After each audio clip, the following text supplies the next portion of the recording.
Noches, espero que se encuentren muy bien y vamos a continuar con esta temática que habíamos asumido nosotros en la ocasión anterior.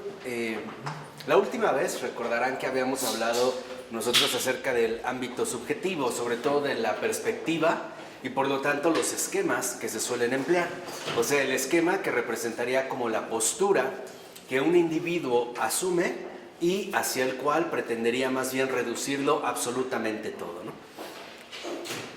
De ahí que quedara también, por otra parte, el aspecto que se opone al ilusionismo, que es lo que nosotros estuvimos discutiendo, estuvimos criticando la vez anterior, y que precisamente corresponde al realismo.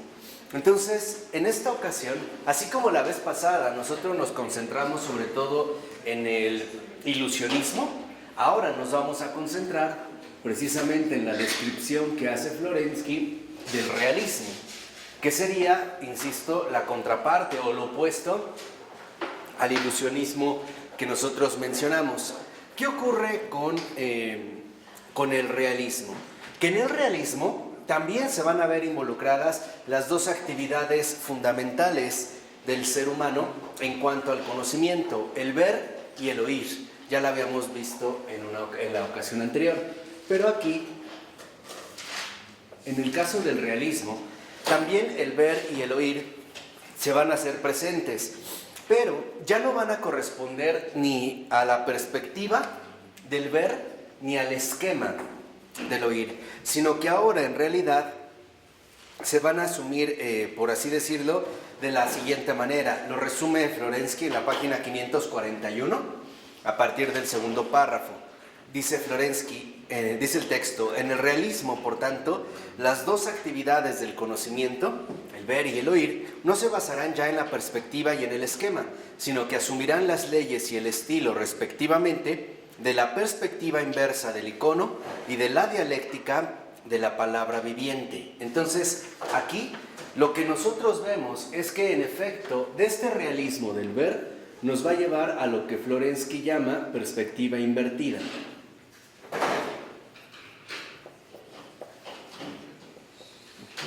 Y del oír lo va él a vincular más bien ahora con la dialéctica de la palabra viviente.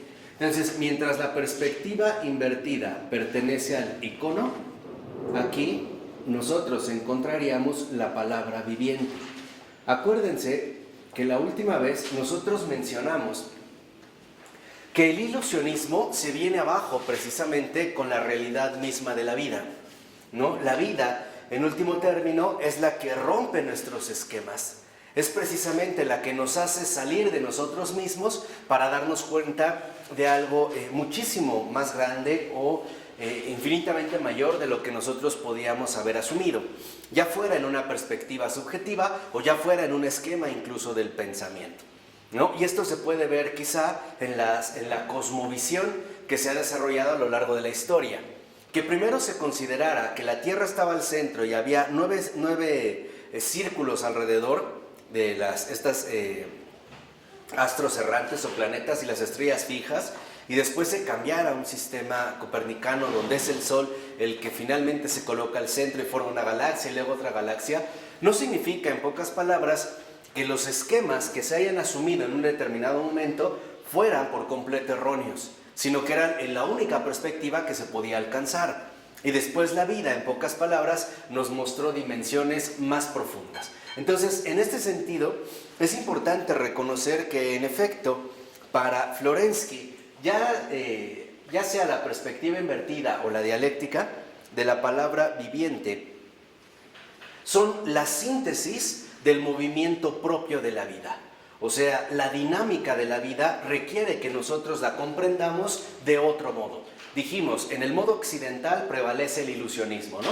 Con la adopción del esquema y la adopción de la perspectiva. En cambio, ahora Florensky va a vincular la perspectiva invertida y la dialéctica de la palabra viviente con el movimiento de la vida.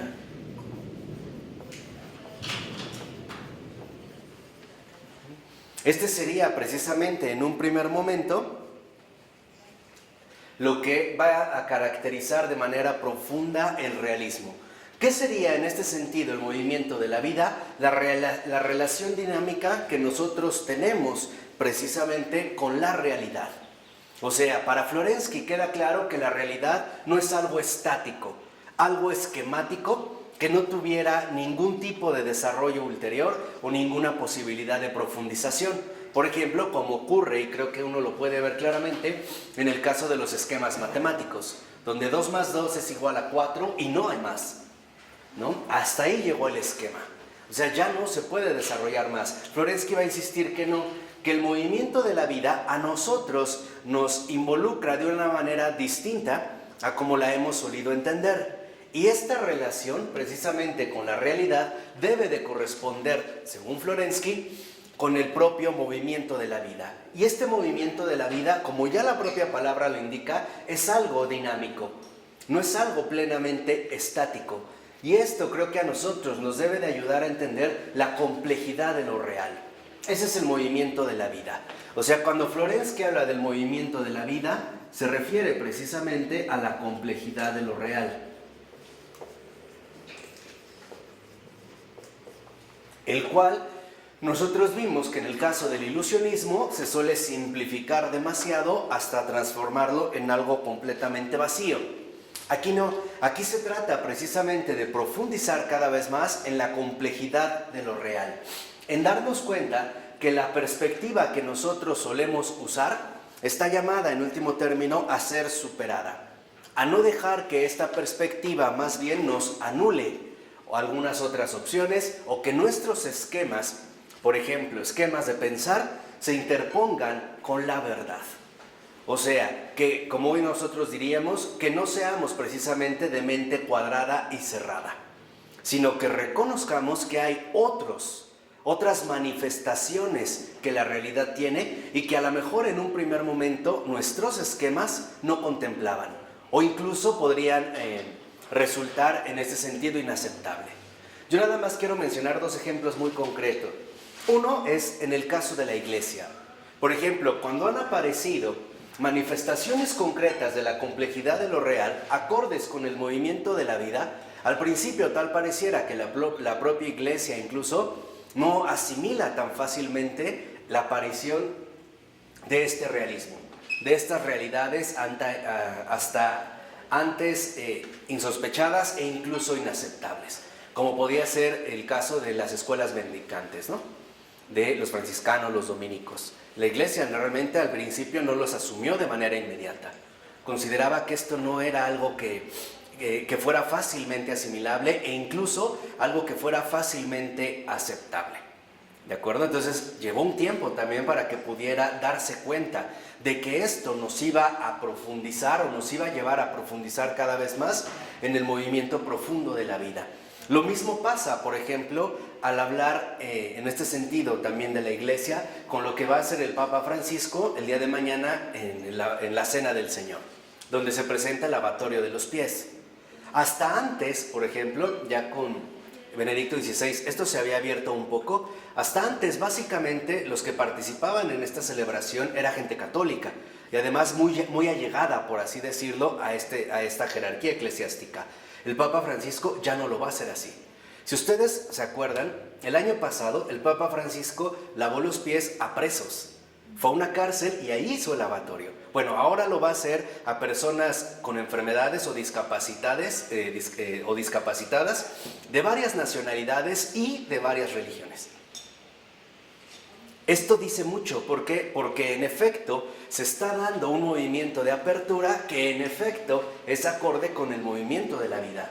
Habrá gente que a lo mejor al principio no lo acepte o no lo logre asimilar de manera inmediata, pero tiene que ver precisamente con el realismo que busca recuperar en último término la complejidad de lo real. Esto en el primer caso. Y en el segundo ejemplo me quiero referir a la situación concreta de las personas. O sea, ahora quiero dar una referencia antropológica. Porque a veces para nosotros es muy fácil limitar las realidades humanas a un cierto esquema, ¿no? Y los vamos como empobreciendo. Como que mientras más definimos a una persona, pareciera que más límites le hemos puesto. Y se vuelve entonces de alguna manera mucho más manejable. En cambio, lo que nosotros debemos más bien hacer es justo lo contrario. No permitir que nuestros esquemas empobrezcan la realidad humana, sino reconocer que incluso dentro de una persona se puede dar una complejidad sumamente fecunda, que no por el hecho de que sea problemática, significa que ya por eso no es fecunda. Por ejemplo, tendríamos la tendencia a calificar a una persona de buena persona. Pero ¿qué pasa si en algún momento hace algo que ya no encaja con esta definición? Pareciera que el esquema se rompe, ¿no? Como que ya no cabe ahí. No, habría más bien que incluirla en una perspectiva invertida, o sea, en una perspectiva que no defino yo, sino que las cosas precisamente me van definiendo. O por ponerlo en términos de Adrián von Speyer, y que es lo que comentamos también en la clase anterior, debemos de ser muy respetuosos con el misterio. No supongamos, porque es un error, que agotamos la realidad de las cosas con nuestra interpretación o con nuestra aportación o con nuestra inteligencia. No somos nosotros los que definen la realidad, es más bien la realidad la que nos va a ir definiendo cada vez más a nosotros mismos. Esta sería precisamente la indicación pertinente. ¿Por qué? Porque acuérdense que en Occidente, y ya también lo mencionamos la vez pasada, pareciera que hay una tendencia cada vez más clara a la individualidad, o sea, a la ruptura con todo lo demás y a quedarnos encerrados en nuestras propias opiniones, en nuestras propias convicciones, incluso en nuestras propias perspectivas individuales. Y eso es precisamente lo que nos ha llevado, por ejemplo, al ilusionismo, ¿de acuerdo? Aquí es justo lo contrario, o sea, debemos más bien movernos hacia el ámbito del realismo. Y lo dice igual en la 541, más o menos a la mitad de la última cita, el último párrafo, dice el texto. Dice Florensky, si en el ilusionismo la motivación interna para una obra de la cultura consiste en la posibilidad de decir esto procede de mí, aunque en realidad no ha sido más que compilado, es decir, robado en su conjunto, en una percepción realista del mundo, por el contrario, la creación es inspirada justamente por la posibilidad de decir de lo creado, esto no proviene de mí. Entonces, esta es la base del realismo, que nosotros reconozcamos que el movimiento de la vida, la complejidad de lo real, no proviene de mí.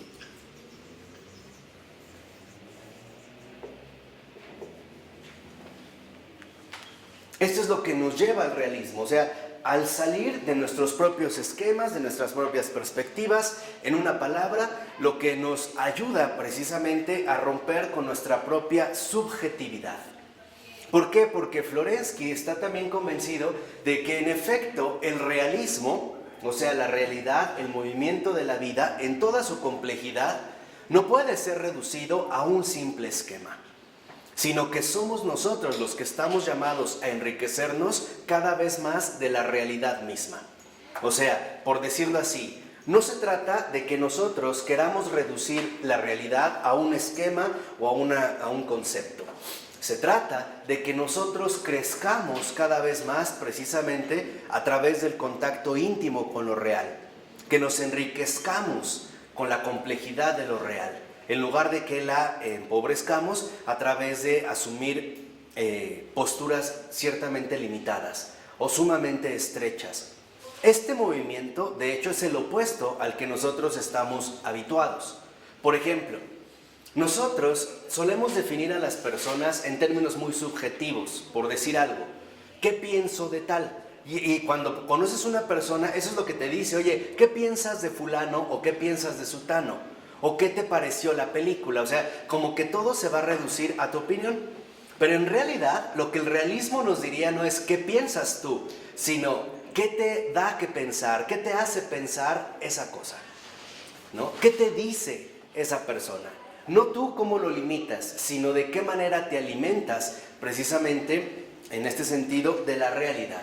Porque es muy importante que el realismo sea la conclusión fundamental de no proviene de mí, porque si afirmo que eso proviene de mí o es estrictamente mío, entonces no es más que un producto de mi propia ilusión humana. O sea, es finalmente lo que yo he pretendido realizar, aunque sea de manera equivocada. Por eso dice a continuación el texto, sino existe objetivamente. Está ya al inicio de la 542. Y aquí es lo que lo resume muy bien Florensky de la siguiente manera. Dice, el afán del ilusionismo es inventar, el del realismo descubrir lo eterno del ser.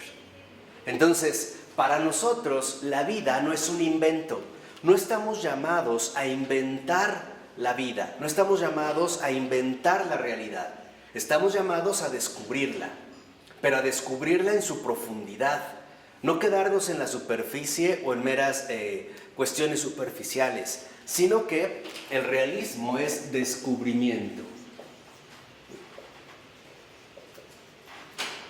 ¿Y qué es lo que vamos a descubrir? Lo eterno del ser, lo eterno en el ser.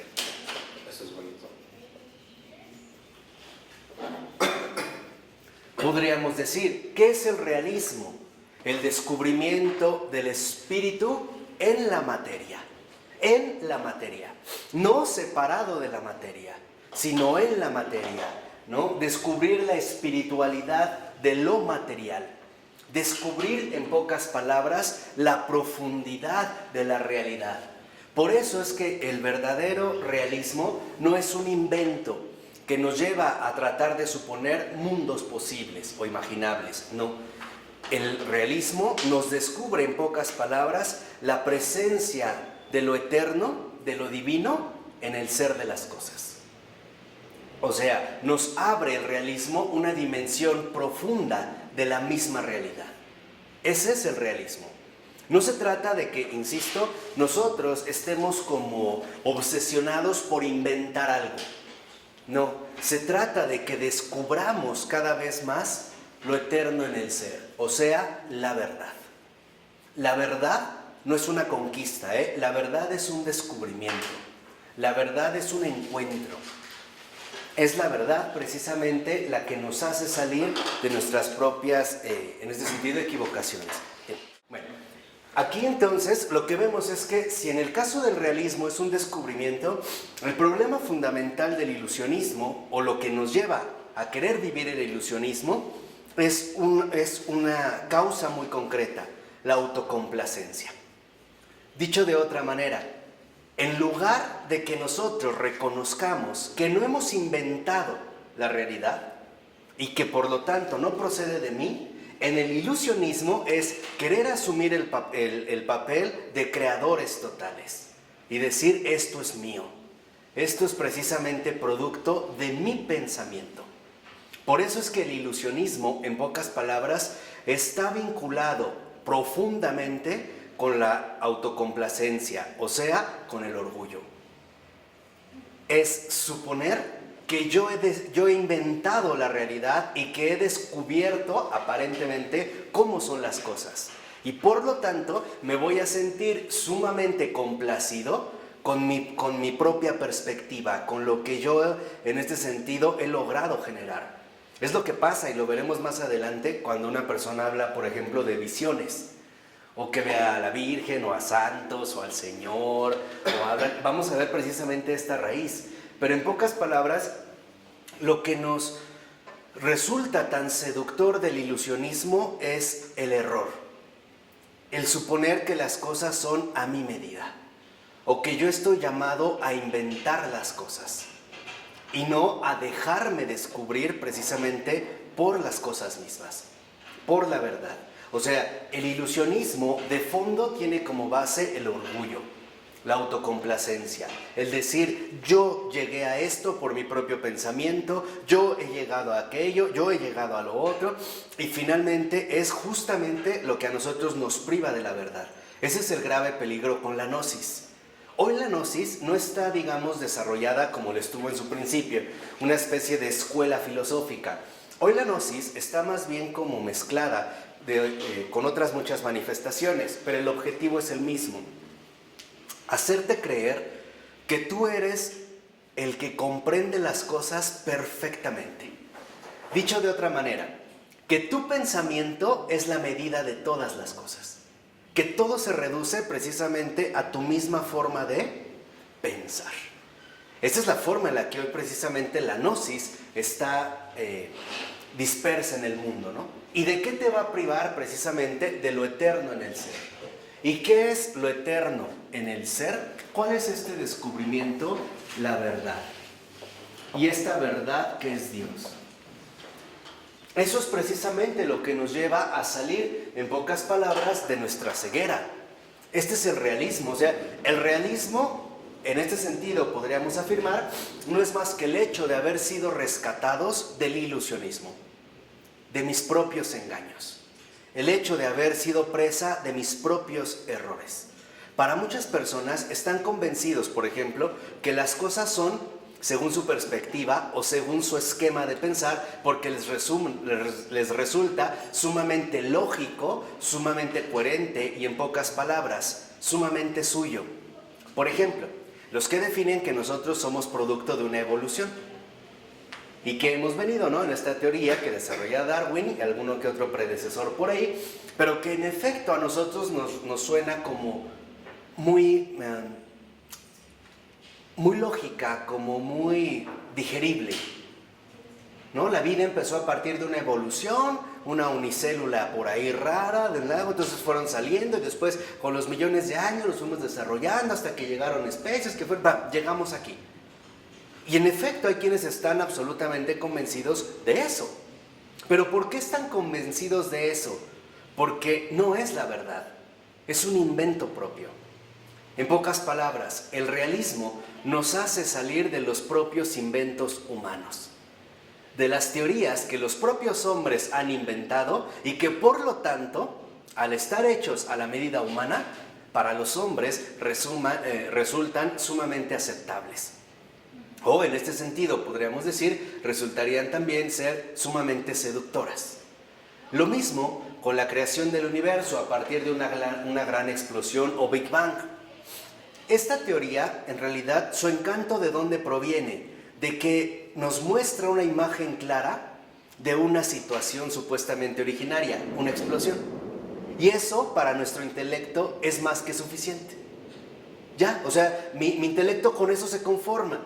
Decir que de ahí, otra vez, pasaron millones de años donde se fueron extendiendo polvo de estrellas, pues galaxias, luego tal, la vida, bla, bla, bla, como que mi intelecto dice, claro, la cosa es así. Pero en realidad, no es lo mismo decir que en el principio, por ejemplo, era la palabra. Porque ahí mi entendimiento no tiene en dónde agarrarse.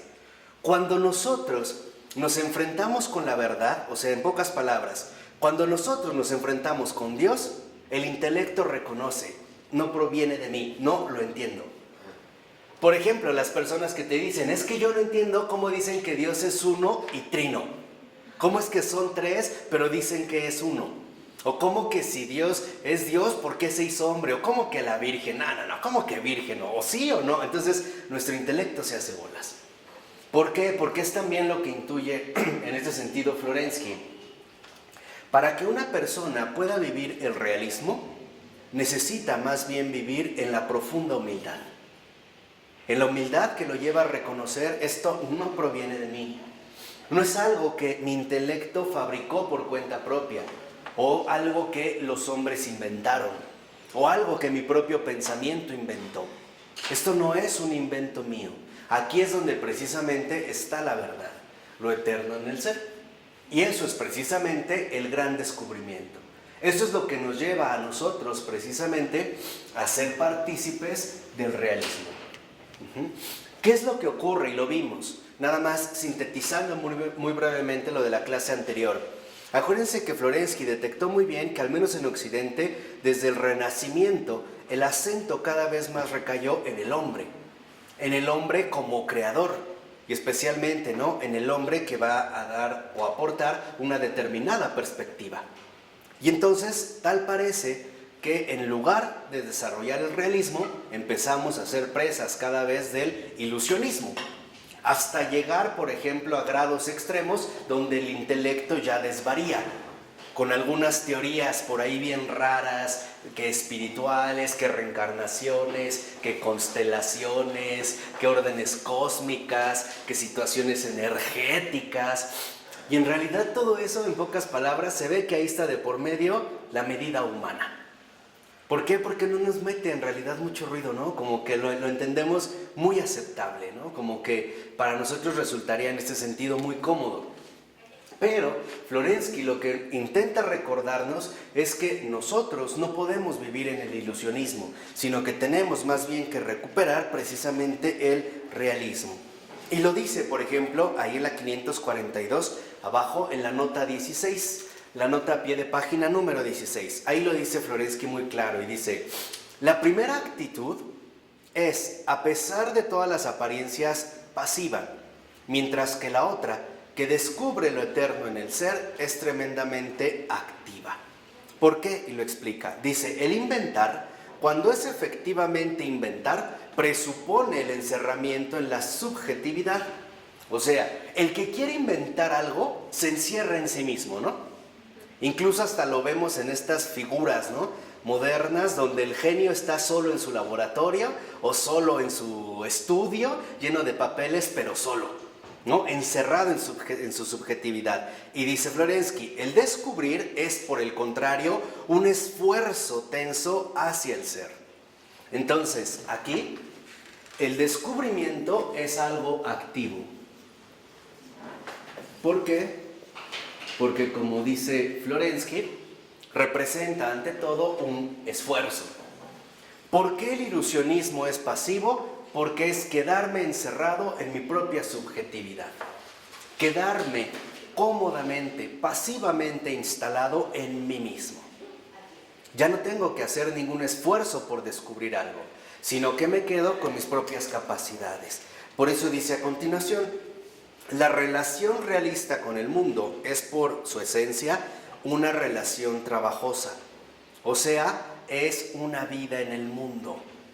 Entonces, aquí lo que vemos es que, en efecto, Florensky considera que este descubrimiento activo, este descubrimiento que es esfuerzo, involucra una vida en el mundo, no fuera del mundo. Y esto es trabajo. Esto involucra un desgaste. Pero el subjetivismo no lleva también a la ciencia. No. ¿Por qué? Porque el subjetivismo lo que hace es encerrarme en mí y, por lo tanto, sacarme de la vida real, concreta, difícil, dolorosa incluso, del mundo. Simbólica, acuérdense, ¿no? O sea, en el mundo, una vida en el mundo realmente involucra trabajo y esfuerzo, ¿o no? Sí, o sea, piénsenlo, por ejemplo, en el caso del matrimonio. Hoy en día, ¿por qué muchos matrimonios fracasan? Bueno, la verdad es que fracasan porque nunca fueron matrimonios. Desde el principio no fue un matrimonio, ¿no? Y se ve rápido el resultado. Pero cuando una persona se queda en su propia subjetividad, formando un esquema del matrimonio de que tiene que ser de este y de este modo, y cuando se enfrenta a la vida real del matrimonio, a la complejidad de lo real del matrimonio, o una de dos: o se decepciona y sale corriendo, o más bien descubre que las cosas no son como pensaba. Y entonces eso involucra un esfuerzo, ¿no? Por tratar precisamente de emparejarse, por así decirlo, con esta vida que involucra el mundo. O sea, una vida en el mundo es trabajo. Es difícil.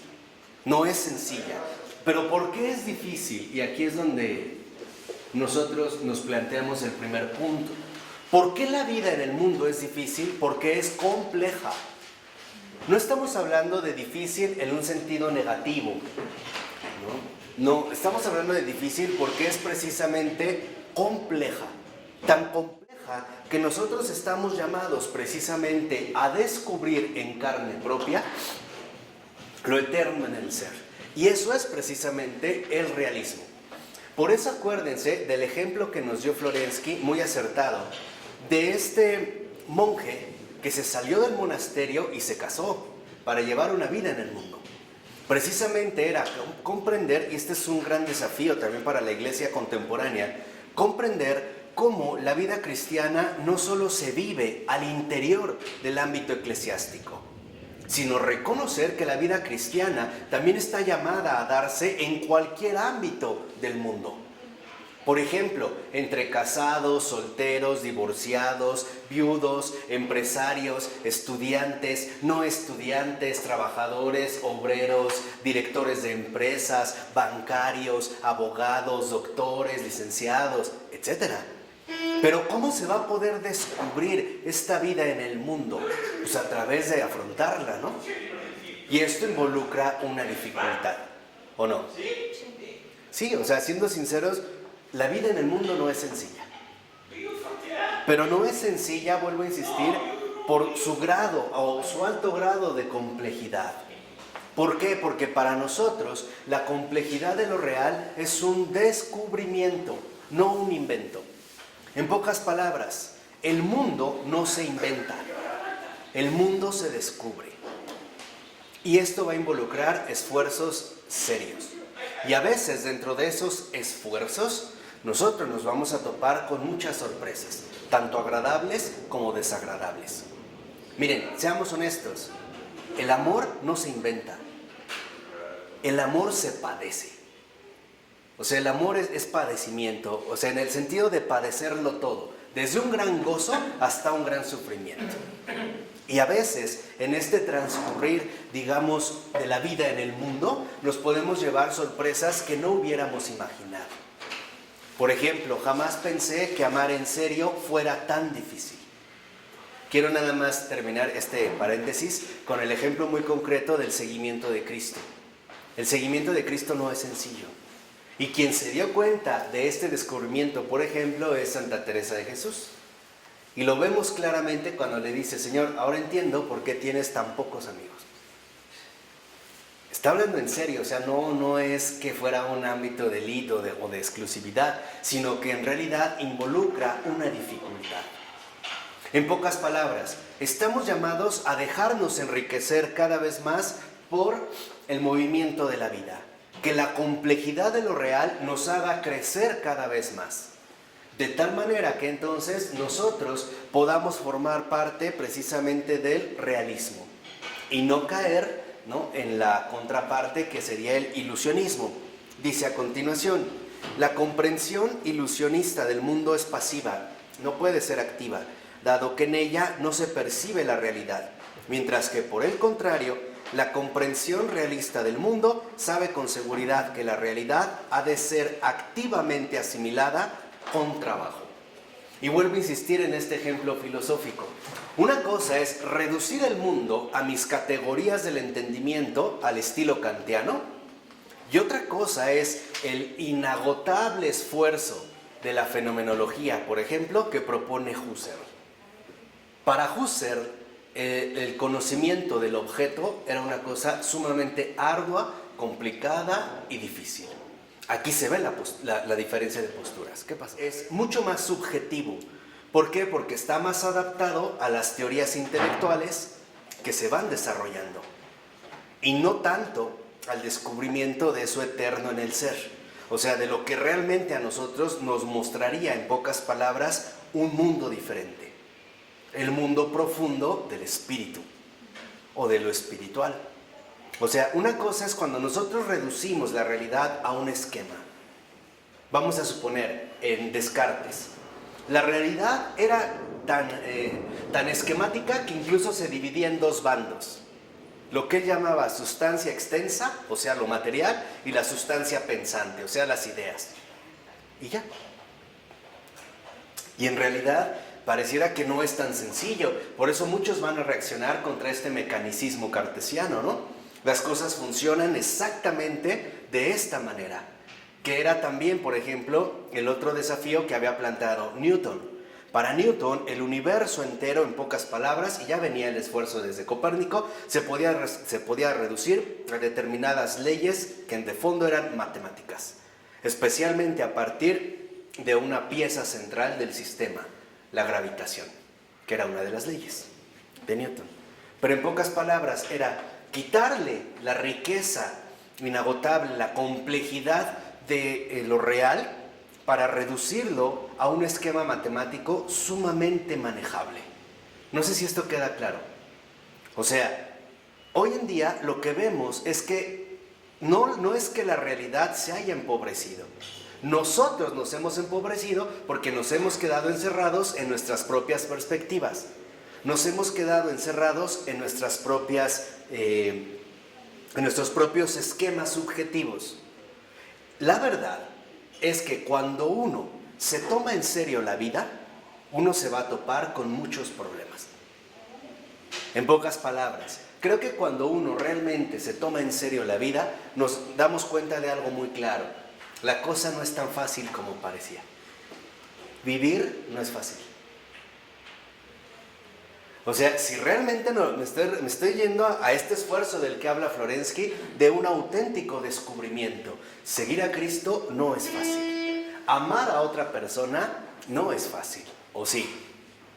En pocas palabras, el realismo, por así decirlo, conserva la problematicidad de la vida. El realismo reconoce que la vida no es un esquema, sino algo sumamente complejo, que involucrará claroscuros.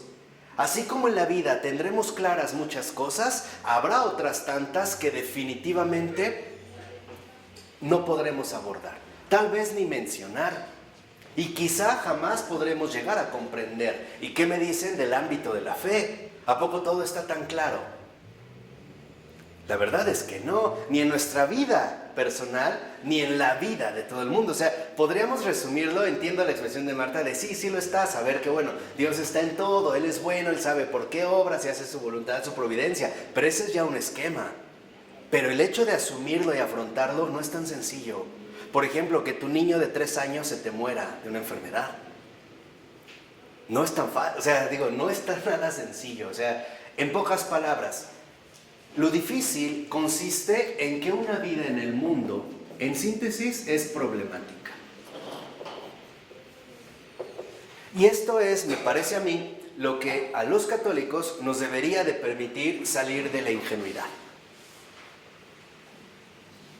Porque a veces también reducimos el cristianismo a un esquema sumamente ingenuo.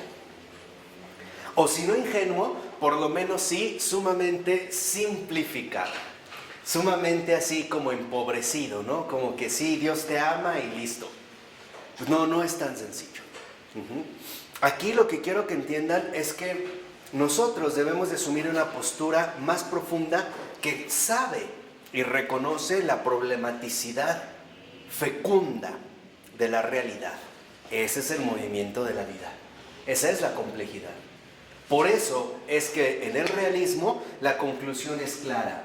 Lo que descubro, este descubrimiento no proviene de mí. Tan no proviene de mí que no lo tengo absolutamente todo claro. Yo te pregunto, ¿en la vida de fe no ocurre exactamente esta problematicidad? ¿O tienes realmente en tu vida de fe claro todo lo que te acontece? ¿Por qué ocurrió? ¿Te queda claro por qué hay momentos donde tienes gran consolación y habría gran desolación? No lo tienes claro. Podrás tener vislumbres, habrá momentos de gran claridad, pero también habrá momentos de gran oscuridad. Y eso no proviene de ti, no es algo que tú decides.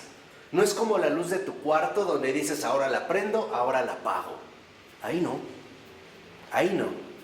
¿Por qué? Porque en pocas palabras lo que vemos en este descubrimiento de lo eterno en el ser, lo difícil es la aceptación de que en último término la realidad es un misterio. Pero aquí tampoco caigamos en el polo opuesto, donde hay gente que me parece abusa en demasía de la palabra misterio. O sea, como que utiliza misterio para excusarse de la problematicidad y decir, pues ahí mira, ya no hay nada que hacer. No. O sea, este misterio, en pocas palabras, nos lleva precisamente al profundo misterio del ser. Y ahí es donde está palpitando vivamente la eternidad. Ahí es donde está radicando la verdad Dios. ¿Qué son las tinieblas? Exactamente, las tinieblas de Dios. Exacto, muy bien, Rafael. El alumno avanzado ya, de aquí. Exacto, son esas tinieblas, Rafael. Exactamente. Por eso veíamos la vez pasada con Adrián, si lo ven, el Señor nos va llevando de la mano, ¿no? Va armando como las piezas. Era el respeto por el misterio. Acuérdense, Adrián dijo que el pecado comienza cuando ya no se respeta el misterio. ¿Se acuerdan? Ni en Dios ni en los demás. Y aquí es donde vemos cuál sería en este sentido el pecado: quitarle el misterio a la realidad y ahora convertir la realidad entera en mi propio esquema, en mi propia definición. ¿Por qué? Porque el descubrir, el salirte de ti para profundizar en la realidad involucra algo: riesgo. ¿O no? Y valentía. Ah, claro. Y por eso lo primero que involucra es un riesgo. Pero también necesita valentía. Se requiere valor. Se requiere confianza. De hecho, y siendo muy honesto, uno no puede acceder al realismo sin fe, esperanza y caridad. No es posible. Por eso, y era para redondear un poco más lo que preguntaba Ronnie hace un momento, ¿por qué nos quedamos en el ilusionismo? Porque no nos arriesgamos en la fe, en la esperanza y en la caridad. Porque es más fácil quedarte encerrado en tus propios esquemas y quedarte empobrecido en tu propia perspectiva, ¿no? Cómodo. Quedarte cómodamente instalado en ti mismo, no salir de ti. ¿Por qué? Porque ahí ya no corres riesgos. Si tú, por ejemplo, vas a un lugar inhóspito y quieres saber qué hay allá, te tienes que arriesgar. No sabes lo que va a haber, ¿o sí? No lo sabes, ni sabes a lo mejor lo que va a implicar, pero quieres descubrir, tienes que arriesgar. Y a veces, precisamente, en la vida, lo que nosotros vemos que hay que asumir es un montón de riesgos. Desde la persona que se hace bolas porque si termina con la que ahorita anda, pero ya llevan muchos años, pero no la quiere, y si después ya no va a encontrar a otra persona, entonces mejor se queda aquí, y entonces no sabe y se hace bolas. Hasta el que no se decide finalmente para tomar el mayor riesgo de su vida, salir de sí mismo. Este salir de sí mismo, ese es el misterio. Solamente podremos nosotros alcanzar el misterio cuando salgamos de nosotros mismos. Y esto precisamente es lo que Florensky ha estado describiendo como realismo. Se requiere, como lo dice la 542, en el segundo párrafo, en el último renglón, lo dice muy bien Florensky, un esforzado contacto con la realidad. Esforzado contacto con la realidad. ¿Cuántas veces tú mismo no has comprobado que tú pensabas que las cosas eran de una manera o las personas, y al ir entrando en contacto con ellas descubriste que no era así? ¿Y cuál fue tu primera reacción? Sentirte defraudado o decepcionado. Es que yo pensé. Eso es ilusionismo. Cuando en realidad tu primera reacción tendría que ser la de sentirte agradecido, porque estás descubriendo algo que tú no habías contemplado. Ese sería el realismo, ¿no? Si te decepcionas, estabas en una ilusión. Si te enriqueces, estabas realizando un verdadero descubrimiento. ¿De acuerdo? Por eso es lo que va a decir ahora Florensky, la 543, que en síntesis, dentro de esta situación de la perspectiva invertida de la dialéctica, que el icono y el nombre son pues los símbolos antinómicos de la síntesis espiritual, las puertas de acceso a la perspectiva divina sobre la vida. Ese es el realismo. Es la perspectiva divina sobre la vida. Ya no es la perspectiva subjetiva. O si todavía se hacen bolas, lo pueden llamar simple y sencillamente la perspectiva objetiva de la vida. Lo divino y lo objetivo son idénticos. Aquí no hay precisamente falla. ¿Y por qué?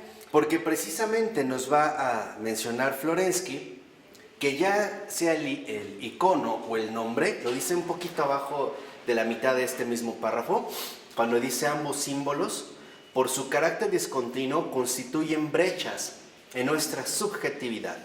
Solo abriendo una brecha en la conciencia subjetiva se podrá acceder a lo real, porque el ilusionismo es ante todo un estado de la persona que solo puede ser discernido y superado en el combate espiritual. Este conduce en la ascesis del peligro de la ilusión por la victoria de Cristo al milagro de la libertad espiritual. Entonces aquí nosotros tenemos como a manera de síntesis ahora a lo que Florensky se va a dirigir. ¿Esto quedó claro? Sí. Que son como las bases. Aquí viene lo que también había comentado hace un momento Ronnie, de el por qué se dice que una persona ve algo. Pero este es el peligro del ilusionismo, al milagro. O sea, lo que requiere, y lo habíamos visto también de cierta manera la ocasión anterior, lo que se requiere para poder salir del ilusionismo y pasar al realismo es un discernimiento espiritual. Pero este discernimiento también va a involucrar un combate. ¿Por qué un combate? Porque vamos a tener que eliminar todos los errores. Y este combate, ¿no?, en cuanto tal, requiere precisamente una lucha con el error. Por eso, Florensky entonces, siguiendo justamente el ámbito del realismo, nos va a decir que este no es más que el milagro de la libertad espiritual. O sea, el haber salido de nuestros propios esquemas, de nuestra propia subjetividad, o en síntesis, de nuestra propia ceguera. Y ya salimos del peligro de la ilusión a esta libertad. Y lo que vamos a necesitar nosotros son dos cosas: discernimiento y combate, ¿no? Vamos a ver de qué manera se llevan a cabo, porque esto incluso en la vida espiritual es muy común, o más común de lo que se suele suponer. Y no solo en la vida espiritual, en nuestra vida humana ordinaria también tenemos este peligro de la ilusión, el ver cosas que no son, el sentir cosas que no son, el sacar conclusiones de algo que no es. ¿De acuerdo? Entonces aquí yo sí nada más les pediría mucha atención para que capten bien el sentido profundo de este discernimiento. Insisto, él va a hablar ya de casos donde vienen incluso visiones falsas. Por ejemplo, personas que dicen que ven a Jesús o a la Virgen o a los santos y hasta hablan con ellos. Este va a ser un caso muy concreto. Pero no solo quiero que se queden con este aspecto, sino que también se den cuenta que nosotros corremos el riesgo del peligro de la ilusión. O sea, el ver cosas que no son así. Por ejemplo, que a alguien le caigo mal, que a alguien le gusto cuando no es así, que alguien me odia cuando no es así, etcétera, etcétera, etcétera, ¿no? Entonces, en pocas palabras, en nuestra vida ordinaria nosotros necesitamos siempre mantenernos alerta en el discernimiento y recordar que la vida, ¿no?, o mejor dicho, la realidad, en cuanto tal, requiere un combate espiritual. Y eso es lo que vamos a tratar de aprender el día de hoy.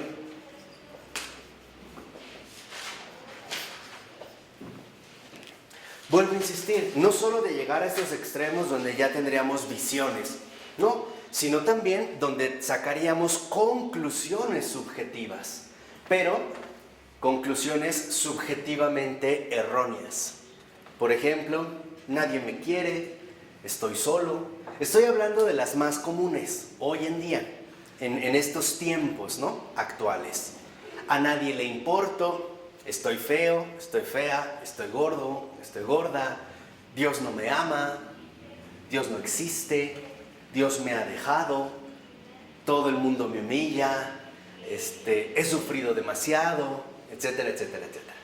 Entonces vamos a tratar de ver precisamente cómo se lleva a cabo este combate. Y lo dice en este sentido Florensky, que este combate espiritual involucra también un discernimiento de la cultura, o sea, un discernimiento, ¿no?, de lo que estamos viviendo.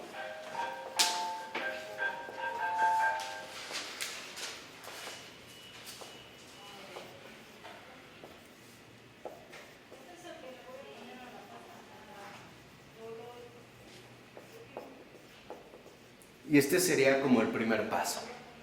En la realidad, para que podamos realizar este combate espiritual, necesitamos realizar un discernimiento de lo que estamos viviendo. Y en este sentido, tendría que ser un discernimiento sereno, un discernimiento objetivo. Y dice, en pocas palabras, que se puede realizar, dirá Florensky, dependiendo del grado de apertura que nosotros tengamos precisamente hacia la realidad misma. Si nosotros no estamos dispuestos a dejar de lado nuestra postura, no alcanzamos el realismo. Y entonces vamos a seguir engañados con nuestras propias percepciones, con mis propios sentimientos, con mis propias convicciones, etcétera, etcétera, etcétera. ¿De acuerdo? Ese es el primer paso, o sea, apertura. En este combate espiritual, este discernimiento de lo que estamos viviendo, lo primero que requerimos es precisamente apertura. ¿Qué significa? Que no podemos mantenernos encerrados en nuestro propio sitio. Llámese educación, llámese juicio o llámese prejuicio, llámese hábito, llámese cultura en términos generales, ¿no? Necesitamos apertura, salir precisamente de nuestros modos habituales de actuación. O sea, renunciar a aquello de lo que hemos estado plenamente convencidos. Ese es el primer modo de este combate espiritual. El que estemos dispuestos a esta apertura hacia lo real y que también estemos dispuestos a renunciar a lo que ya estábamos habituados, que precisamente es lo que fomenta, ¿no?, el ilusionismo. Entonces es apertura, sí, pero también es superación. Salir de lo que ya nosotros hemos adoptado como lo único real. Por ello va a decir también Florensky que necesitamos captar el tipo de relación que estamos nosotros manteniendo precisamente con lo real. ¿Qué tipo de relación es la que se ha establecido entre la persona y la realidad? ¿De acuerdo? O sea, es ir poniendo las cosas en orden. Cuando alguien dice es que cada quien habla como le va en la feria, lo que está diciendo en realidad es que depende del tipo de relación que esta persona ha tenido precisamente con la existencia. Por eso, y les digo nada más, adelantando un poquito lo que vamos a ver con Santa Gertrudis, el verdadero misterio de la vida consiste en lo siguiente: que recibamos y nos complementemos con los otros de aquello que carecemos. Ese es el misterio. O sea, que por ejemplo, si hay alguien que vive la consolación, no olvide que hay quienes viven la desolación y tenemos que alegrarnos mutuamente. Aquí es donde nosotros precisamente podríamos ir alcanzando una verdadera complementación y no tenemos por qué buscar que todo sea idéntico en todos, sino más bien aceptar la riqueza que lo real nos propone. Entonces, dice Florensky en el segundo párrafo, a partir del segundo renglón, dice: lo real posee diversos niveles de profundidad y el problema de la cultura, del arte, así como del conocimiento y de la vida espiritual, es precisamente el problema del traspaso del uno al otro nivel de la realidad. O sea, ¿qué tanto nosotros estamos realmente accediendo a la realidad espiritual? Porque si es un combate espiritual, entonces la realidad, en esta apertura, se tiene que dar, como lo llama Florensky, un traspaso a lo espiritual. En pocas palabras, no podemos quedarnos ingenuamente solo con lo que vemos, sino que tenemos también que ir profundizando en lo que no vemos, e incluso en lo que ni siquiera sospechamos. No podemos quedarnos, por ejemplo, plenamente instalados, limitados en nuestras convicciones empíricas, ¿no? Por ejemplo, hasta no ver, no creer. No, realmente nosotros tenemos que aceptar que la realidad posee diversos niveles de profundidad. Y en ese sentido hay de niveles a niveles. ¿De qué va a depender? Pues de la relación que nosotros hemos establecido ahí. De qué tanto hemos superado nuestra postura inicial. Y por lo tanto, de qué tan abiertos estamos a descubrir la realidad. Entonces, es pasar de la negación a la aceptación. También de qué tanto Dios ha entrado en ti. Sí. O sea, qué tanto, digamos, Él ha entrado en ti y qué tanto tú le has permitido este acceso. Qué tanto tú lo has dejado, en este sentido, obrar. Porque realmente, finalmente, los ojos ven, son los ojos de Dios que ven a través de ti. Exacto. La realidad. ¿Sí? ¿De qué manera, digamos, se va a dar precisamente esta superación? ¿No? ¿De qué manera nosotros lo vamos a poder ir enriqueciendo? Mente espiritualizada, sentidos espiritualizados. Todo. Todo espiritualizado. Es decir, está Dios ya, domina todo. Exacto. Como Dios, Jesús abría los ojos, los ciegos, los sordos, lo mismo. Sí. Lo mismo de hoy. O sea, alcanzar la profundidad de lo real. ¿Por qué? Porque la verdadera profundidad de lo real es espiritual. No es psicológica, no es médica, no es material, es espiritual. Por ejemplo, Carl Gustav Jung, él tuvo contacto con el grupo de Alcohólicos Anónimos, especialmente con Bill W., el fundador. Y él mismo reconoció que aunque él como psicólogo podía alcanzar profundidades del alma bastante serias e importantes, no alcanzaba la raíz del alcoholismo, porque esa raíz era de otro tipo. O sea, esta realidad, por ejemplo, el alcoholismo, como cualquier adicción, tiene una diferente profundidad. Su realidad no es la misma que, por ejemplo, la de una gripa o la de un catarro, sino que en realidad es una cuestión espiritual. ¿Vamos bien? Y por lo tanto, el propio Jung reconocía que si querían tratar algo así, fueran ahí. O sea, que él no lo podía ya manejar. Estaba fuera de su competencia. Y creo que en ese sentido Jung pues, fue bastante honesto, ¿no? Entonces, aquí lo que ahora nosotros precisamente vamos a ver es justamente la primera referencia que hace Florensky al sueño. ¿Y por qué? Porque a lo mejor nosotros, o varios de nosotros, tenemos mucha tendencia a darle una credibilidad extrema al sueño. Hasta a veces asociamos sueños con predicciones o sueños con visiones. Es que soñé, me dijeron, me visitaron, fui, me pasaron un mensaje, no sé qué tanto. Entonces vamos a empezar en este primer nivel por el sueño. Acuérdense, estamos viendo el combate espiritual en el descubrimiento de la realidad, en el discernimiento de lo que estamos viviendo, ¿no? Y este traspaso al espiritual en un primer momento va a comenzar precisamente por el sueño. ¿Qué dice Florensky del sueño? Lo dice en el último párrafo a partir del 5º renglón. Dice Florensky: esto sucede en el mundo de la frontera entre los dos mundos. Entonces, primera, el sueño es una frontera, no es un más allá.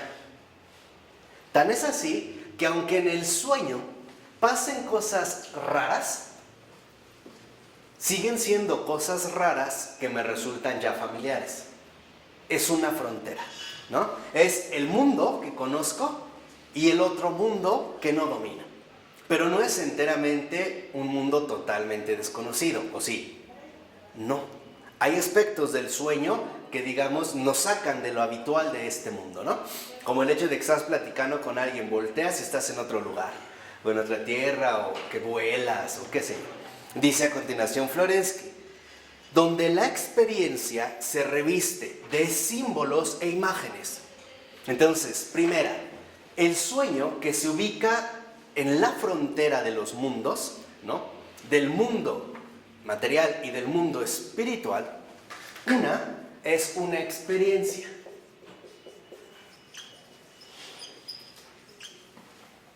En los sueños nosotros tenemos una experiencia. Y esta experiencia se conforma de símbolos e imágenes. Y creo que queda claro. Bueno, hasta Freud lo detectó. Hasta en efecto Freud detectó, aunque creo que él iba más por el ámbito de la simbología. Le interesaban los símbolos que en los sueños aparecían, aunque para él todo era un símbolo fálico. ¿no? Todo tenía una relación directa, inconsciente con la sexualidad. Florensky no. Dice a continuación, ahora bien, estas imágenes que nosotros tenemos en el sueño, las imágenes que percibimos, pueden estar cargadas del peso emotivo y sensitivo de la jornada. O sea, lo que hemos vivido en el día, en efecto puede repercutir en el sueño que tenemos. Entonces, aquí, estos símbolos e imágenes poseen también una carga emotiva. Por ejemplo, si hemos pasado un día sumamente emocionante o con emociones muy fuertes, muy tristes, de mucho júbilo, de gran angustia o preocupación. Pero esta carga puede ser emotiva, sí, pero también puede ser sensitiva. Las sensaciones que a lo largo del día nosotros llegamos a tener. Por ejemplo, sensaciones de beber o de tener mucha sed o de tener mucho calor. ¿Vamos bien? Entonces, si lo vemos, en los sueños estamos justamente en ese punto fronterizo, en esta frontera entre los dos mundos, donde hay una experiencia llena de símbolos e imágenes y a su vez esta experiencia puede ir cargada de algo emotivo y también de algo sensitivo. Y dice Florensky, lo dice entre paréntesis, se trata de las emociones superiores del mundo inferior. No es un juego de palabras. Son las emociones superiores que el alma desarrolló en el mundo inferior, o sea, aquí en la tierra. ¿De acuerdo? Aquí en la tierra. Dice, y los sueños poseen entonces un significado psicofisiológico. O sea, en el sueño no solo está de por medio mi imaginación o lo que no tiene que ver con mi cuerpo. También mi cuerpo está profundamente vinculado en el sueño. De hecho, en el sueño, ¿no hasta han tenido sensaciones corporales? Sí. Entonces, ambos aspectos están vinculados. Dice, o bien, pueden reflejar las experiencias nocturnas, las emociones inferiores del mundo superior. Por ejemplo, cuando estamos más abiertos a la realidad de lo invisible, o sea, al mundo espiritual. Y ahí, en lugar de ser las experiencias superiores que nosotros alcanzamos aquí en la tierra, serían las experiencias inferiores que nosotros podríamos tener de esta realidad celeste. ¿Sí? ¿Sí vamos bien? Porque, ¿sí? Ok. ¿Qué pasa ahí? ¿Qué pasa luego? En la 544. ¿Qué es lo que pasa ahí? Ahí el alma puede o es susceptible de estas experiencias del mundo superior, o sea, de lo celestial, porque está más libre de lo empírico, pero no totalmente. Simple y sencillamente está en esta frontera como más inclinada hacia lo celestial que lo terrenal. Estaría en este sentido como más disponible para la gracia. Y dice Florensky, estos sueños tienen una tendencia mística. Tendencia mística.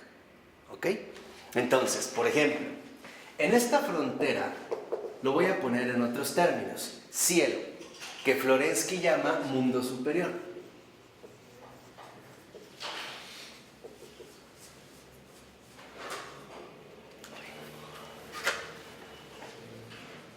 Mundo superior, ¿de acuerdo?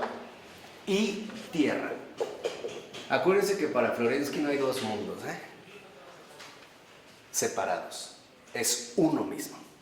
Y la tierra, que sería el mundo inferior.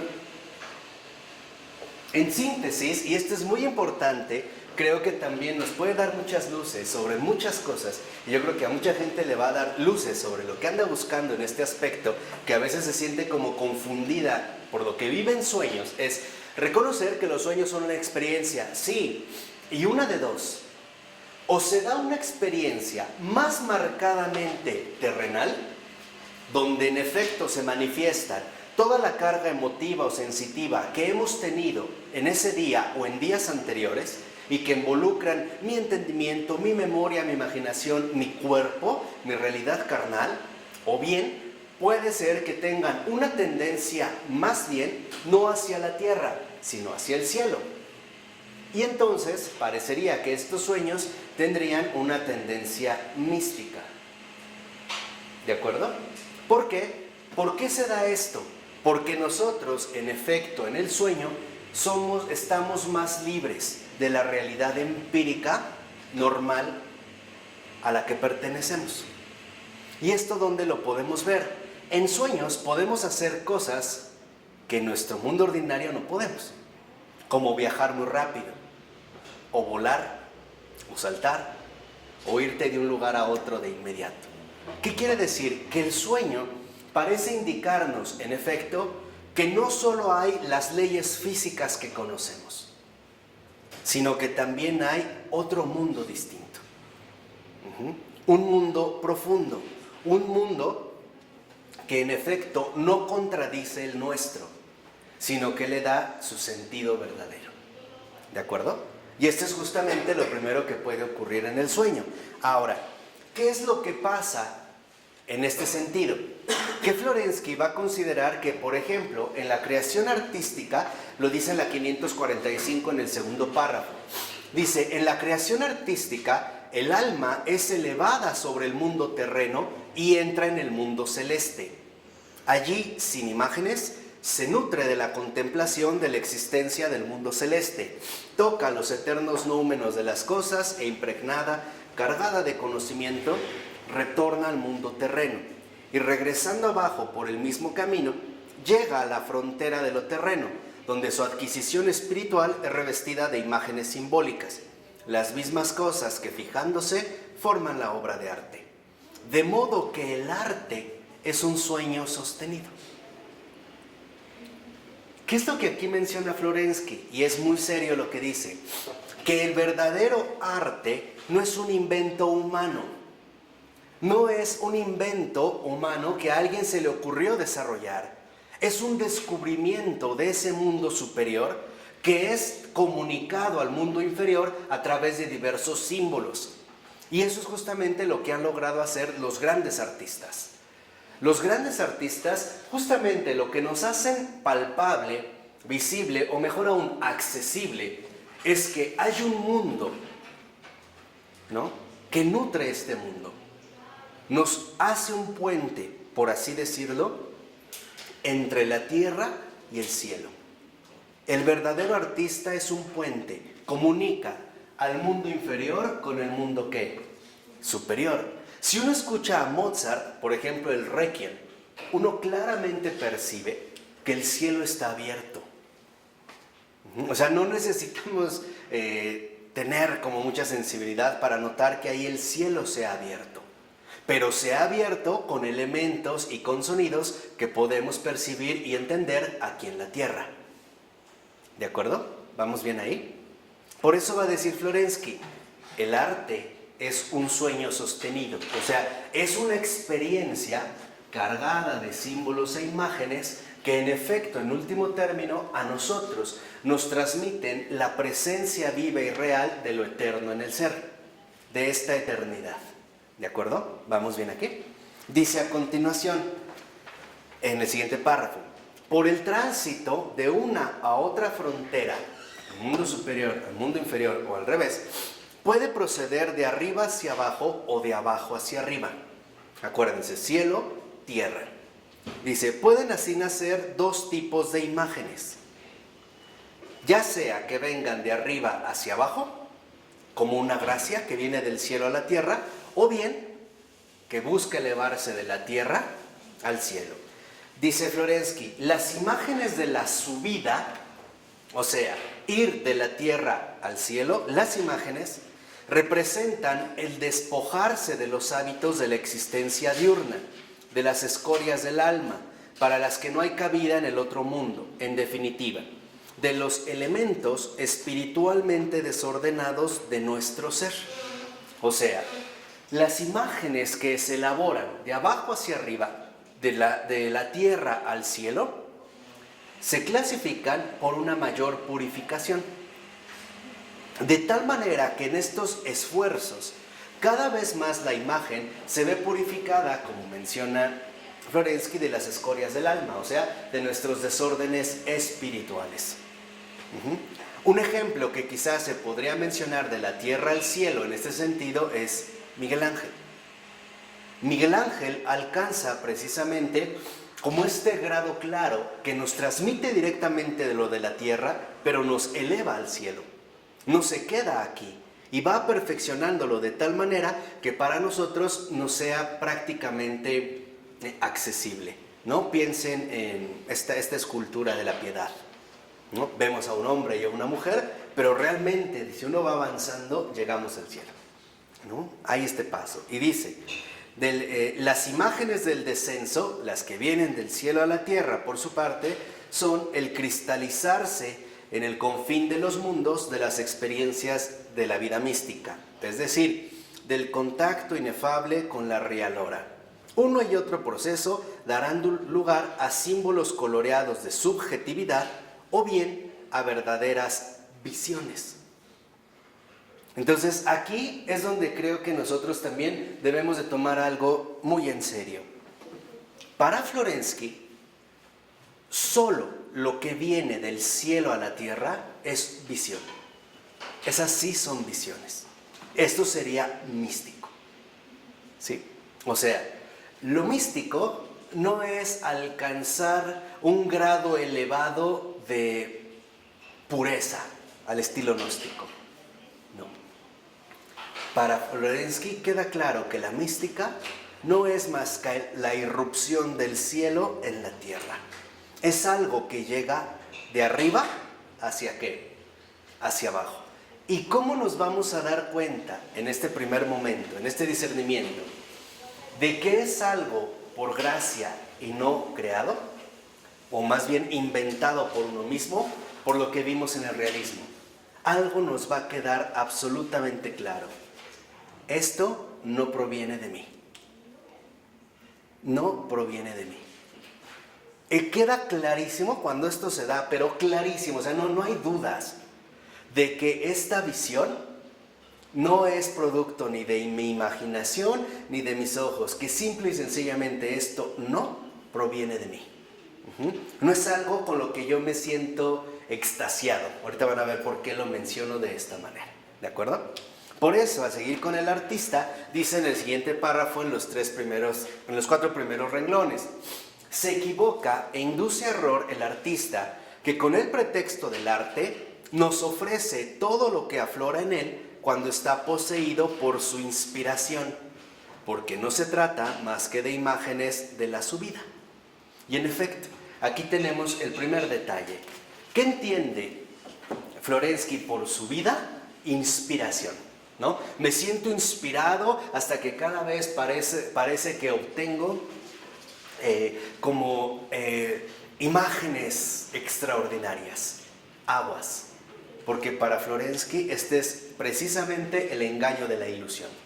Entonces, ¿qué es lo que va a contraponer en este punto Florensky? Visiones, y que él llamaría en este sentido mística, en este sentido, versus, como él lo mencionó, inspiraciones, exacto.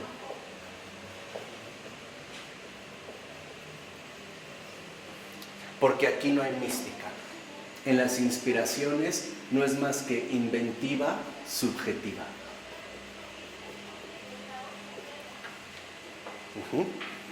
Por eso, para Florensky, es muy importante que nosotros, en efecto, podamos desarrollar un verdadero combate espiritual. Sepamos bien en qué situación nos encontramos. ¿Realmente es algo que se me ha manifestado de arriba hacia abajo? ¿O es algo a lo que yo creo haber llegado de abajo hacia arriba?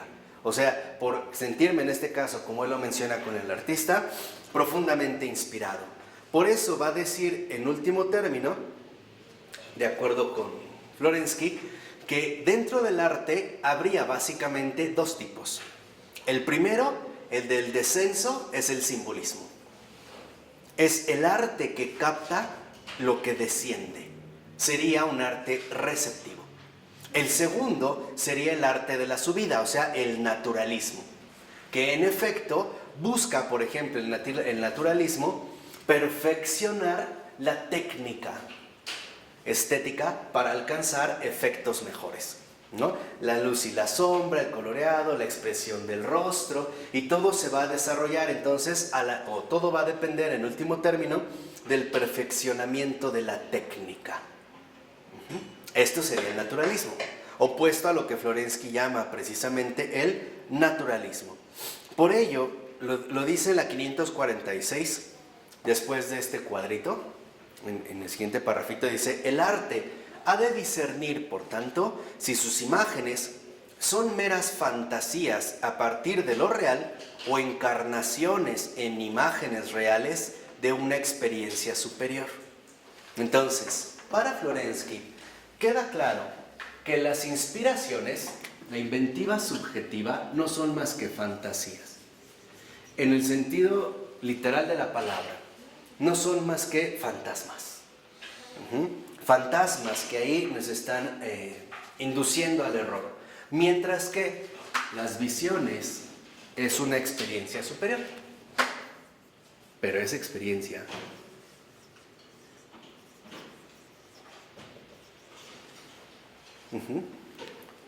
aquí se puede ver el grado o lo que se llama maestría que alcanzó un determinado artista. Aquí no. Aquí más bien lo que se percibe es no la maestría, sino la insuficiencia del que lo ha recibido. Porque no tiene ni palabras ni elementos para poderlo describir. Por ejemplo, cuando Jesús le dice a Santa Faustina que le va a pedir a un pintor que hagan la imagen que ella ha visto, la que conocemos de la Divina Misericordia, ella busca un pintor y el pintor hace su mejor esfuerzo. Cuando se la muestra, y lo primero que la ve Santa Faustina, lo primero que hizo fue ponerse a llorar. Y le dijeron: ¿por qué lloras? Dijo: no se parece a nada a lo que yo vi. Ahí está. Por mucho que se quiera perfeccionar la subida, ¿no?, de la tierra al cielo, no se va a comparar jamás con la experiencia superior de Santa Faustina. De tal manera que aquí, en este sentido, nosotros tenemos una verdadera experiencia mística que se nos va a hacer asequible no a través de una inventiva subjetiva, porque el artista no lo inventó, sino que nos va a ser compartida a través, ahora sí, de un artista, en este caso de un pintor. ¿Queda claro? ¿Sí? Ahí vamos bien. Ahora, ¿qué ocurre en esta ida? ¿Qué dice ahora Florensky? Y tiene toda la razón. Dice al siguiente párrafo, y es a lo que quería llegar el día de hoy. Dice: el peligro es mucho mayor en el ámbito de la mística y de la vida espiritual, por cuanto éste supone un traspaso experiencial más profundo y radical a la realidad del mundo superior. Entonces, así como Florensky detecta que en el arte podemos realizar un discernimiento, ahora este discernimiento va a ser muchísimo más importante para la vida espiritual. En este caso, por ejemplo, para la vida del creyente. ¿De acuerdo? Fíjense lo que dice en la nota 24, que es una carta que le escribió a su hija Olga, cuando ella estaba en la prisión de la Solovki. Le dice: en relación con Tchaikovsky y con Scriabin, son dos compositores rusos, mantengo críticas diversas, y sin embargo, estas críticas tienen una sola motivación: su irrealismo. En pocas palabras, Florensky tenía un gran don. Tenía el don de percibir qué venía del cielo y qué no era más que invención humana. Por muy adornada o sorprendente que nos resultara esa manifestación. En pocas palabras, Florensky podía discernir cuándo realmente era una experiencia superior y cuándo no era más que una mera ¿qué? Fantasía, incluso en el arte. Por eso dice Florensky: en el uno, Tchaikovsky, abandona pasivamente a los propios estados de ánimo, y el otro, con un ilusionismo mágico, sustituye activamente la realidad con los propios sueños, que no transfiguran la vida, sino que sustituyen la vida con una escenografía, aunque sea ilusoria. Pero ninguno de los dos, ni Tchaikovsky ni Skravin, percibe las vísceras del ser, de donde crece la vida. Ambos viven en un mundo fantasmagórico. Dice, Tchaikovsky carece de puntos cardinales. Su música no posee una ontología. Antes bien, él huye conscientemente de la ontología, escondiéndola con su habilidad. O sea, Tchaikovsky, en lugar de mostrarnos las vísceras del ser, las profundidades de su realidad, con su talento y habilidad, la esconde y más bien nos va a presentar una fantasía, o sea, una invención subjetiva. Dice, no hay duda de que estas sombras irreales son fascinantes, pero no podría llamarlas bellas, porque lo bello no solo es fascinante, sino también verdadero. Aquí es donde vemos el punto central hacia lo que se dirige Florensky. Para Florensky, en último término, las visiones están finalmente vinculadas con la verdad y por lo tanto con la belleza. Y Florensky va a decir en su finura espiritual, va a decir, aunque nosotros encontremos fascinantes las inspiraciones o las invenciones de los hombres, estas fantasías que realmente nos parecen fascinantes, dice Florensky, ni siquiera las podríamos llamar bellas, porque donde no hay verdad, tampoco hay belleza. Por eso va a decir, claro, serán muy impactantes, serán muy, el lago de los cisnes, ¿no? Es de Tchaikovsky, estaba recordando ahorita, ¿no? El Cascanueces, el lago de los cisnes, y sí, ¿no? Como que vemos ahí, nos apantalla, por así decirlo. Pero en realidad es un ilusionismo. ¿Por qué? Porque deja aflorar simplemente, ¿no?, la habilidad de Tchaikovsky para atraparnos en sus propias fantasías y no llevarnos a transfigurar la vida. ¿De acuerdo? Este sería el primer punto. Ahora, dice a continuación, en la 547, en el segundo párrafo, hay por tanto también una mística de la subida y una mística del descenso. O sea, la mística de la subida es la que el hombre se esfuerza por alcanzar a través de sus propias fantasías. La mística del descenso es la que el hombre recibe directamente del cielo. ¿De acuerdo?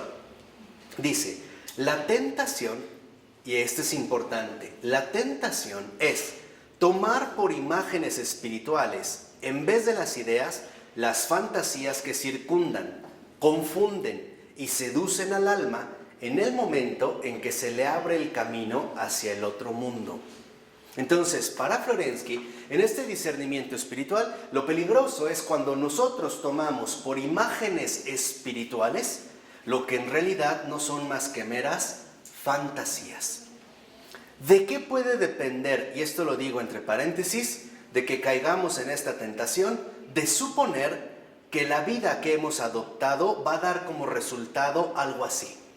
Por ejemplo, si me pongo a ayunar, si me pongo a hacer penitencia y me pongo un cilicio y me voy a una caverna y una cueva, entonces voy a recibir esto. Cuidado, porque eso no lo garantiza. No sé si me explico. O sea, no podemos forzar al cielo, ¿no? Las visiones no se arrancan, se reciben.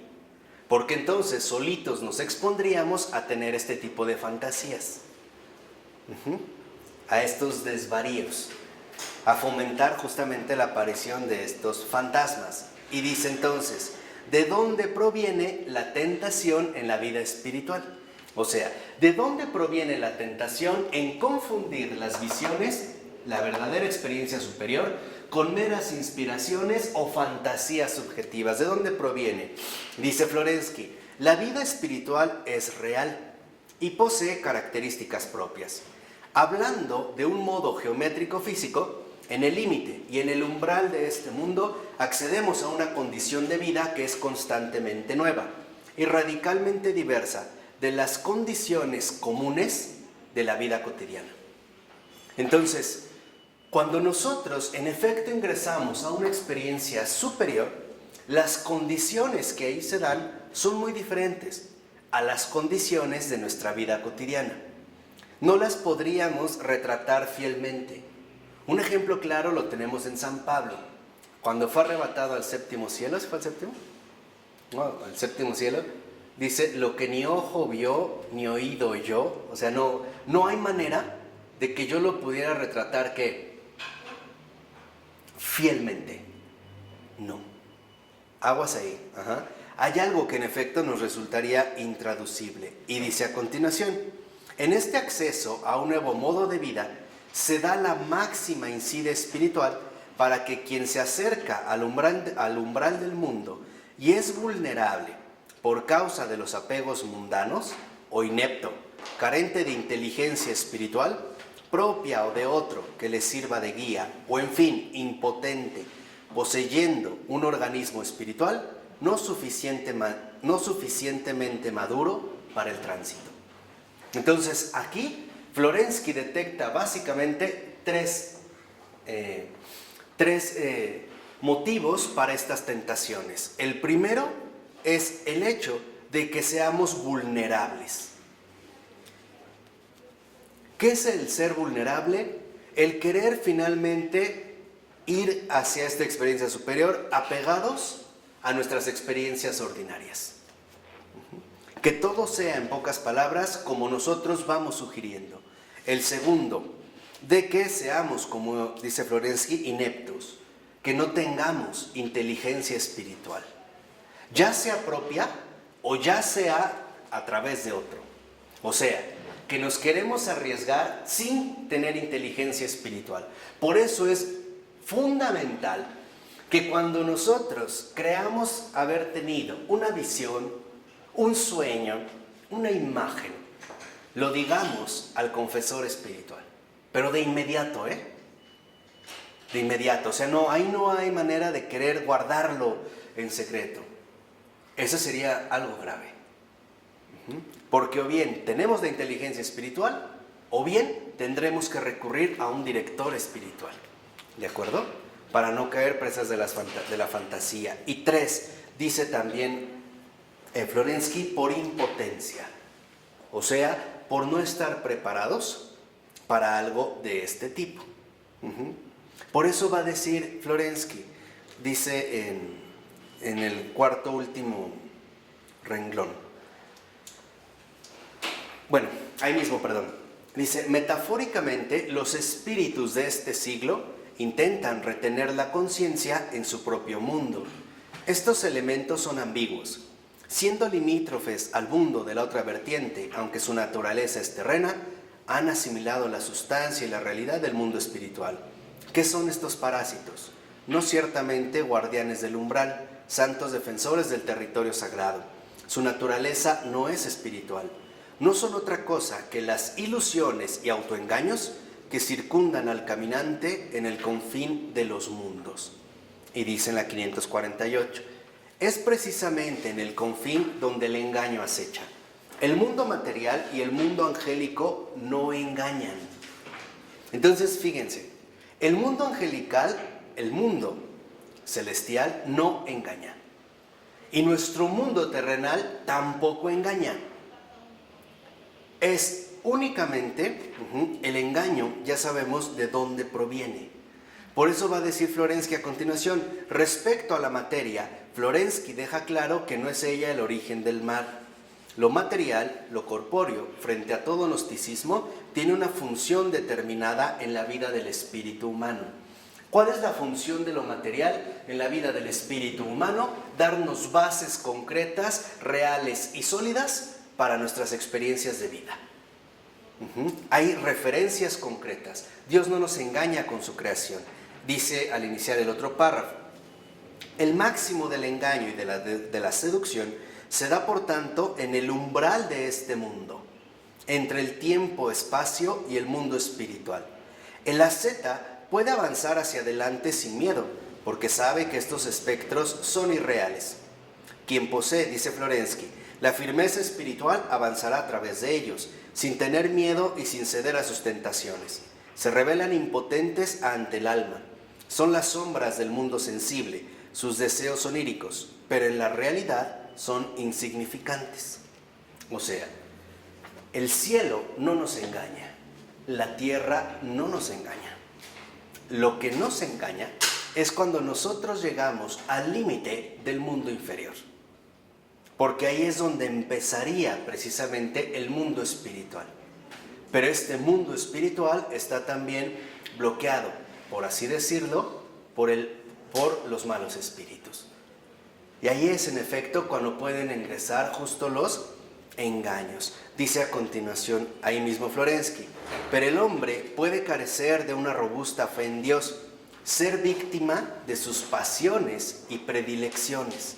Por ejemplo, hay personas que dicen tener visiones de Jesús, de María, de los santos o qué sé yo, pero en realidad afirman esto porque son sus propias predilecciones, porque en sus fantasías eso es lo que los hace sentir bien, o importantes, o especiales, o diferentes de los demás. ¿Sí me explico? Y ahí es donde vemos cómo el egoísmo está finalmente fomentando este engaño. En pocas palabras, ¿cuándo podemos sufrir un engaño? Cuando no estamos preparados en la verdad, cuando todavía estamos espiritualmente desordenados. Ahí es justamente cuando vienen los engaños. Y hay, básicamente, cuando ya estamos en el desarrollo de la vida espiritual, en el límite del mundo superior, hay con sus matices, pero básicamente son dos las tentaciones. La primera, eres un santo. Y empiezas a tener imágenes de gran santidad, de que en efecto, ¿no? Casi te vamos a tomar las medidas para tu nicho, ¿no? Ya, esa es la primera. Y la segunda, cuando esta no funciona, entonces viene la otra tentación. Tú no te vas a salvar. Eres un pecador inaceptable que Dios no puede ni siquiera tolerar, le das asco. ¿Se dan cuenta cómo son las dos variantes? Digo, en sus diversas manifestaciones, gradaciones, pero siempre van a apuntar hacia una de dos. O bien tú eres muy bueno, o bien tú eres muy malo. Por eso San Siluán, el azonita, o San Silvano, como se traduciría del ruso, decía que ante esas tentaciones uno se debe de mantener firme en lo siguiente: no soy un santo, soy un pecador, pero Dios tiene misericordia de mí. ¿Lo ven? ¿Ven cómo se neutralizan? No caer ni en el soy muy buena, porque entonces vienen las ilusiones graves. Porque no solo se van a dar en el ámbito espiritual, también se van a dar, dijimos, si el ámbito espiritual es el fondo de nuestro ser, de nuestra realidad, pues también se va a dar en el ámbito de las relaciones humanas. Hay personas que están convencidísimas de que todos están mal menos ellas, que toda la gente es mala menos ellas, que todos les han hecho daño menos ellas, y esa es una ilusión, ese es un engaño, por ejemplo. ¿Por qué? Porque no estamos espiritualmente ordenados. O al revés, quienes están convencidos de que ellos son los más malos de entre los malos, ¿no? Que ellos son los peores de entre los peores, y en realidad son ambos ilusiones. En pocas palabras, son engaños que lo que empiezan a generar son precisamente fantasías. ¿De acuerdo? Entonces, ¿cuándo somos engañados? Cuando estamos desordenados espiritualmente. Cuando no estamos sostenidos en la verdad, sino que estamos sostenidos en nosotros mismos. Ahí es cuando en efecto se van a involucrar estos engaños. Te sales de la realidad. Claro. Y al estar fuera de la realidad, entonces, ¿dónde te encuentras? En la falsedad, en el error, en la mentira. Por eso hay que reconocer o recordar que ni la tierra ni el cielo nos engañan. Lo terrenal es real. No vamos a decir en un sentido neoplatónico, más bien que lo material es ilusorio, que eso no vale, que hay que irse a la pureza de la idea. No es cierto. Lo real no nos engaña, es concreto. Dios no es un embustero. Pero sí hay que tener mucho cuidado de cuál es nuestra verdadera situación espiritual. De eso es lo que va a depender el realismo. Por ejemplo, a Santa Catalina de Siena, cuando ya estaba para morir en su agonía, en su combate, se le apareció el maligno y en lugar de asustarla, le hizo como una reverencia, ¿no? Se le quedó viendo así como con mucha admiración, casi así postrándose, y le dijo: eres una santa. Fíjense, vean cómo era la tentación, lo que les decía, o una u otra. Y Catalina de Encina reaccionó y gritó, ¿qué? ¿Una santa? Yo una santa jamás. Ahí lo vemos. ¿De acuerdo? O sea, ¿hacia dónde es que, digamos, va a estar este desorden interior? Por eso dice a continuación, que entonces el alma se da la vuelta para mirar estos espectros y por mirarse a sí misma les otorga de su misma sustancia un flujo de realidad. Se hacen fuertes en ella, se pegan al alma y se encarnan con más encono cuanto más se debilita el alma atrayéndolos hacia sí. Es difícil, extremadamente difícil, casi imposible, sin la intervención particular de una potencia espiritual, escapar a estas fuerzas elementales. Cuando una persona ha sido presa del engaño, básicamente, como dice Florenzi, es casi imposible mostrarle el error en el que se encuentra. Está tan convencido, ¿no?, de esas fantasías, de estos errores, que incluso él juraría y perjuraría que las cosas son como él está sosteniendo. En pocas palabras, negaría que es víctima de un engaño. Por eso dice, es la terrible trampa de la prelest, la seducción espiritual. Entonces, ¿qué significa? Que nosotros también podemos padecer una seducción espiritual. La seducción espiritual es no dejarse sorprender por la verdad, sino quedarse encerrado en uno mismo y por lo tanto sentir como incluso una gran predilección por lo que estamos viviendo o por lo que supuestamente se está viviendo. O por lo que en ese momento se está precisamente atravesando o fantaseando o teniendo las visiones que se tienen. Dice, si vemos en la página 31, lo de la prelest, dice Florensky, literalmente, prelest significa distracción, vagabundeo. Prelest podría traducirse por seducción, sin embargo, la palabra tiene un sentido a la vez más amplio y más técnico. La prelest es el estado de un alma que se ha separado de la verdad. El obispo Ignacio la define como la corrupción de la naturaleza humana por la aceptación de un espejismo en lugar de la verdad. Y ahí cita a Teófano el Recluso. O sea, nos dejamos atrapar por esta seducción, por un espejismo, en lugar de mantenernos en la ¿qué? En la verdad. Cuando el maligno le ofrece el fruto a Eva, es este espejismo, esa es la seducción. Mostrar algo que no es y quitar la verdad. Es una tendencia pasional o sentimental del alma hacia la mentira, fundada sobre el orgullo. Y esto es lo más cañón. Que en pocas palabras, Florensky detecta que la seducción, la prelest, no es más que la tendencia del alma corrompida. No es más que la tendencia del alma que precisamente está seducida por el orgullo. Está ya corrompida por el afán de notoriedad, de superioridad, por el afán, en pocas palabras, de vanagloria. Por eso, el que quiera tener ese papel va a tener visiones, pero en realidad no van a ser visiones, van a ser inspiraciones, o sea, van a ser meras ¿qué?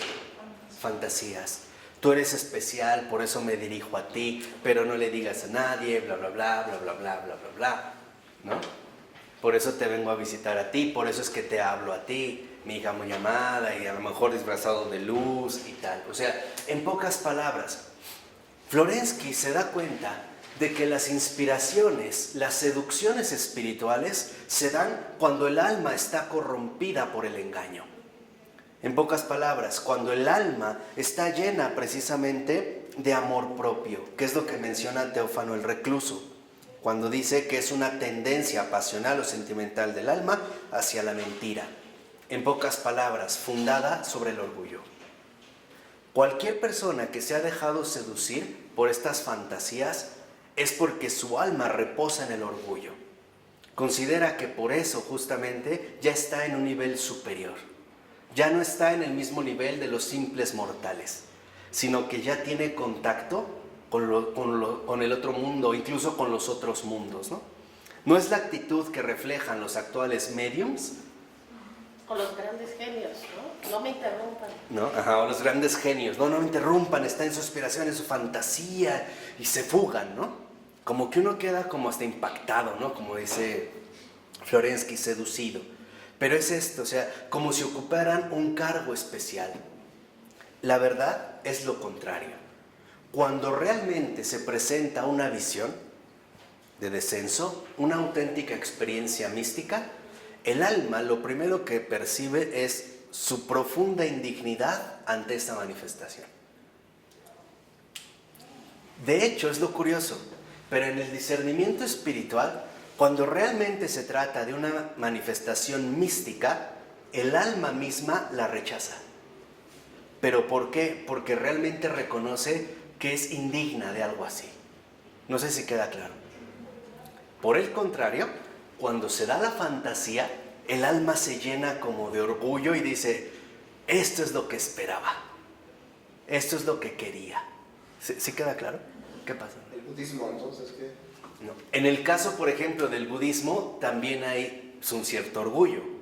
¿En qué sentido? En el orgullo de superar la situación complicada del mundo, ¿no? Esta situación problemática de la vida, para alcanzar un estado de total ausencia, esta nada, ¿no? Que no es una negación simple, sino esta nada donde en efecto hemos logrado superar las ruedas triturantes de la vida, ¿no? O sea, también está hecho con una intención, no precisamente de engañar, pero sí como una inventiva humana, como una inspiración, una posibilidad o un acceso. Entonces, esto es lo que quiero que vean. Por ejemplo, si uno realmente tiene una experiencia mística, una visión de Jesús, de un santo, de un ángel o de María, y no cae de inmediato como fulminado de rodillas, de verdad, fulminado y reconociendo su indignidad, no venía del cielo, era un engaño. ¿No? ¿Sí queda claro? Si de repente viniera esta visión y así como que nos quedáramos como extasiados, así, eso no era más que la correspondencia con nuestro propio orgullo. Esa es la seducción espiritual. Esto es bien importante. ¿Por qué? Porque en efecto, en nuestro crecimiento espiritual estamos llamados también a vivir en la frontera, y más como cristianos. De tal manera que como cristianos tenemos que estar llevando a cabo un continuo combate espiritual.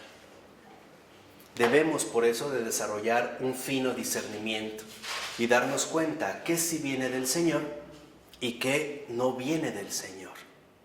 Lo que no viene del Señor, lo que viene del mal espíritu, nos resulta como seductor, como que al principio nos llenara incluso como de orgullo, ¿no? De ¿qué estoy contemplando? Nadie me va a creer. Estoy tratando un poco de describir la actitud, ¿no? Como ante esta maravilla, nadie me va a creer lo que estoy contemplando, lo que estoy viendo, ¿qué les voy a decir? ¿No? Y me sentiría como muy satisfecho. Con el Señor no. ¿Pero por qué ocurre esto? Porque en este caso, el engaño no nos puede llenar de santo temor, porque no es lo santo. ¿Se acuerdan cuando nos explicó Florensky? Que uno se arrodilla delante del santo no por obligación, sino porque es santo. Y es lo único que causa este asombro, ¿no? Esta adoración. El mal espíritu no puede. Por eso nos seduce con la autocomplacencia. En cambio, cuando algo realmente viene del Señor, lo primero que reconocemos es una pequeñez inmensa, una profunda indignidad que no creemos lo que realmente está aconteciendo. Más bien tenderíamos por humildad ¿a qué?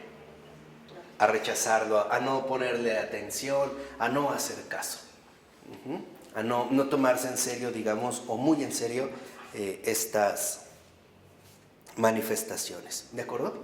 Vamos a dejarle aquí si les parece, ¿bien?